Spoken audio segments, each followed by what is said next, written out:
A Foot is Not a Fish is a picture book designed for 5 to 8-year-olds. Using rhyme and colorful illustrations, this book helps parents show children in a fun way that it's really not hard to see what's true and what's not. Hi, I'm Dan Skinner, and welcome to the Kids Bookshelf. Ahead, we'll explore the book, and I'll talk with the author about the inspiration behind it. I requested and was provided with a copy of the book, but this video is not sponsored. A little bit about the author. Cornelia Maude Spellman was a therapist for children and families before turning full-time to writing and art. She's the author of The Way I Feel series for children, which is about recognizing and managing emotions. And she's also the author of the best-selling Your Body Belongs to You.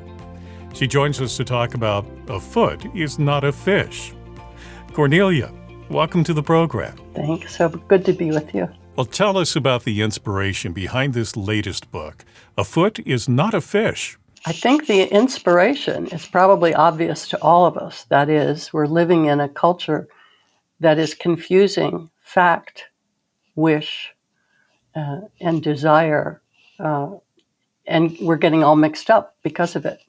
So I want to help children strengthen their sense of reality. They already have a strong sense of reality, as most of us do. And by using crazy, absurd comparisons, I think it makes the point. And for what age group would you recommend the book? Probably 5 to 8, and then adults. Well, yeah, I think adults need some help in that way, too. So this is really, as I look at it, an introduction to critical thinking skills and not only what is going on now in the world, but as these children grow up and we see the emergence of artificial intelligence and many other things that may cloud reality, it sounds like critical thinking skills are more important now than ever. Oh, absolutely. And the earlier children have help with this, the better. They know a lot. We don't always appreciate how much they know. For instance, about truth, they're very quick to say, that's not true. No, that's not true. That's a fib. They like that. Well, would you give us a taste of the book? Read a small portion of it for us? Let me start with the very beginning. A foot is not a fish, and a cat is not an egg. Chickens do not bark, and a hand is not a leg. A peach is not a pear, and a D is not a Z. Things are just what they are. On that, we must agree. We know that up's not down, that nighttime is not day. Is little just the same as big? Not true, is what we say. Something real is called a fact. A fact is what is true. We can't just say that red is green or that what is old is new. It's really, truly so, that to stay is not to go. It's positively right that the day is not the night. So this book obviously is designed to help, but what other advice do you have for parents to help kids? I mean, these are fun things that are pretty obvious. Yeah, kids are going to say, no, foot is not a fish. But as they get older and there are more complicated things presented to them, what advice do you have for parents about helping the children sort of sort through that and determine what's really true? I think the advice for parents about everything is always the same. Encourage your children to talk to you. Let them feel that they can always ask you questions. Don't ever make fun or make little of their questions. And point things out to them as we go along, like, well, some people think that things are this way, and that's called an opinion. And then other things like day is night, that's not something you have an opinion about. That's something that's observably true. So there are a lot of ways just by building that nurturing, open relationship with their children that parents can help their children in every way. One of your other book series is about dealing with emotions.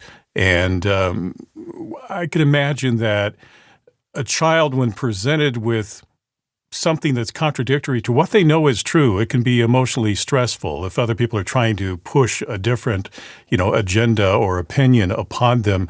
So I see these issues as actually very, very closely related. So how should a parent help a child react to something when the child knows it's not right and they want to stand up for what is right? Well, I think it's always a question of strengthening, again, the child's innate uh, experience and helping them interpret and use words. Like, I feel really mixed up when somebody says that something's not true, or somebody said that I said this and I didn't. How do we figure that out together? We look at who was there, who else could see it, what happened. They are emotion and seeing the truth or critical thinking. You're absolutely right, are deeply connected. And my books about emotion have been translated into so many languages, and it delights me because it means that there's a need that luckily we anticipated in those books. And it means that everywhere, not everywhere, but excuse me, many places in the world, parents are helping their children, and perhaps they're learning some things too as they read them, because so many adults have not had the help that they need to understand and name their emotions. It's confusing, it's frightening, it's upsetting when grown-ups in our life don't tell the truth or other children don't tell the truth, and people get all mixed up. We have to have a shared reality for our society to work. So, what specific advice would you have for an adult if the child comes to them and says, as you mentioned, I'm confused or I don't understand what's going on here? I guess the first thing is you talk about it's important that the child feel able to communicate that to the adult as a starting place. And then where do you go from there? Well, in general, just talking about the situation and asking the child what they think. What do you think would make the situation better? Do you think that you need to talk to the teacher, or do you think you need to talk to your friends? Or, sometimes you just have to accept that there's a difference too. Let's say one child believes in something that another child doesn't. You can say, well, we have different beliefs about that. And yet you can also tell the child, you can have different beliefs, but some things really are plainly true, like day is not night and up is not down. So let's look at the things we can agree on that are really true. And if somebody else says something that's completely upside down, sometimes you can say something and sometimes you have to walk away. This year is going to be interesting in many ways, but children are going to be exposed to a lot of political rhetoric.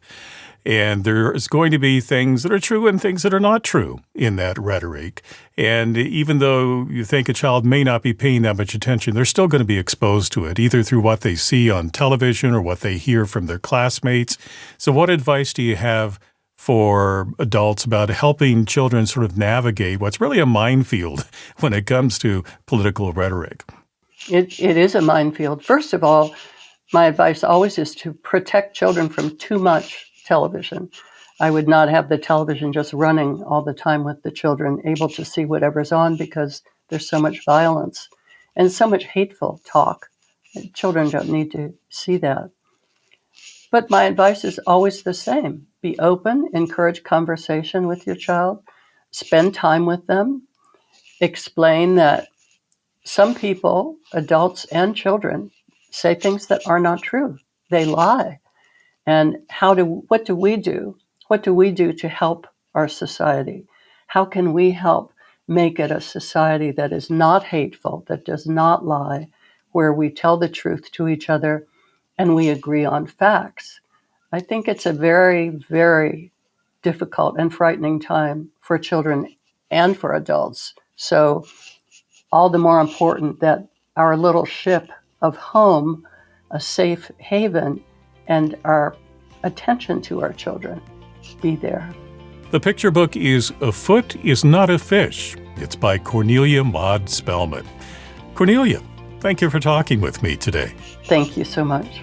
Now, if you'd like to purchase A Foot is Not a Fish, I've placed a link for you in the description below. Thank you for watching this edition of the Kids Bookshelf. And if you'd like to see more videos about children's books and their authors, be sure to subscribe, like, and click on the bell to be notified about future programs. And if you're interested in books for young adult and older readers, be sure to check out my Some Books Considered channel, and there's a link to that as well below. I'm Dan Skinner. Until next time, keep sharing the gift of reading.